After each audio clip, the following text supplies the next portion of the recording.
Hi, everyone. This is a short lecture to explain the syllabus. So you should be able to access the syllabus on the Canvas page under the syllabus tab. Some of this will be review from class on Monday, but also I'll go into a little bit more detail. So, as you know, this is the SLS 3110 class, Technology and Sustainable Community Development. It's a class under the Serve, Learn, Sustain umbrella, and it also meets the ethics requirement, and particularly meets it for computer science and computational media students. But we also welcome any other students interested in technology and sustainable community development. There are two instructors for this course. Dr. Ruthie Yao. Ruthie is a partnership specialist in the Serve, Learn, Sustain office. And Ellen Zegura, that's me. I'm a professor in the School of Computer Science. We have one teaching assistant, Janelle Wright, who is a master's student in the City and Regional Planning Program and also brings a bunch of really interesting experience working with local community organizations, and you'll get a chance to hear more about her background as the class goes on. We may have an additional undergraduate teaching assistant, so stay tuned for the potential addition of one more person to the team. Before diving into the details of the class, I wanted to say just a little bit about COVID and other challenges of this particular point in time. So, spring, summer, and now into fall, there have been many things that have presented challenges to the learning experience, and then, of course, more generally to the living experience. Some things are universal. You know, trying to keep social distance, trying to restrict contacts mostly to family or a small group of people, wearing masks, those things we all have experience with. But there are other things that are going to be quite specific to you as an individual related to your own family living life experiences. For me, I have two kids who are both college age and a husband who's a lawyer. And so the four of us have had to find our way to places to work and ways to work in our house. We're lucky we have a fair amount of space. So it's been relatively easy, but there are also a variety of interruptions that happen. The dog may bark, the cats may jump up on the laptop. You'll have your own circumstances. And we want to acknowledge and accommodate that by being as flexible and adaptable as we can. We can only do that if we know something about what would be helpful to you. You don't have to share with us details if that's not appropriate. But we will be most able to help you if you can reach out and let us know in what ways we might be helpful. And you can do that by email. It's probably the best for reaching both Ruthie and myself. And if Janelle can do anything for you, I'm sure she will as well. So this class, as you know, is about technology and changes, primarily hopefully changes that are improvements for communities. But as we'll see, there are also ways in which technology can be neutral or even negative with respect to communities. So you all can read this overview, and hopefully you'll have taken some of that away from the first class. You'll also get much more of it as the semester goes on.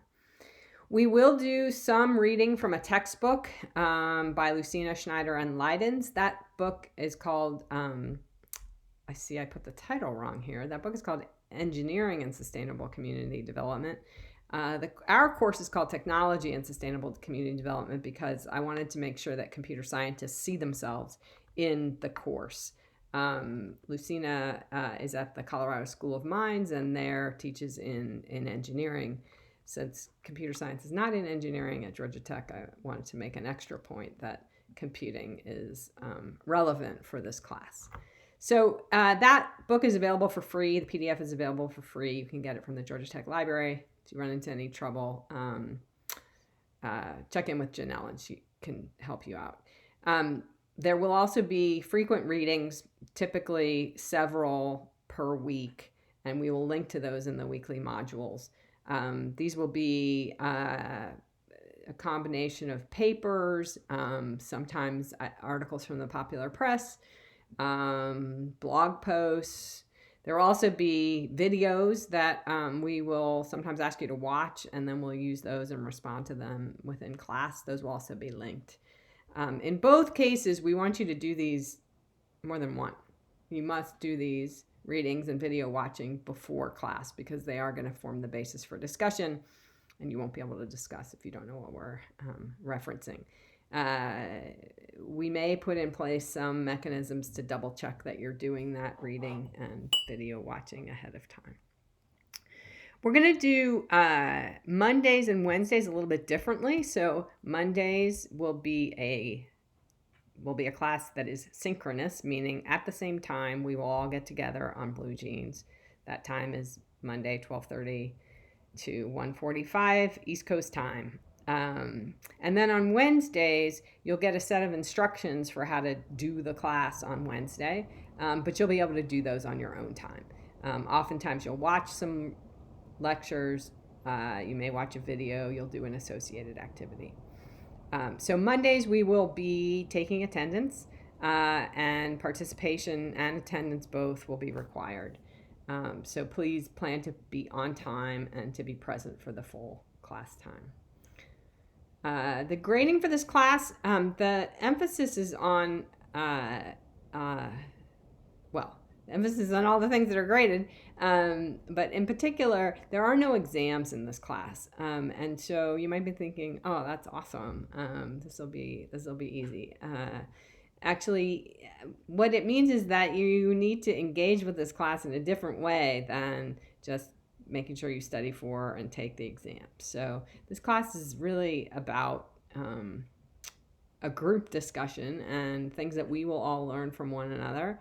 And we can't do that unless everyone brings to the class their readiness to participate, their openness to hearing ideas, their constructiveness in responding to other people's ideas, and then specific things like when you're in a small breakout group, participating as a full member of that small group. So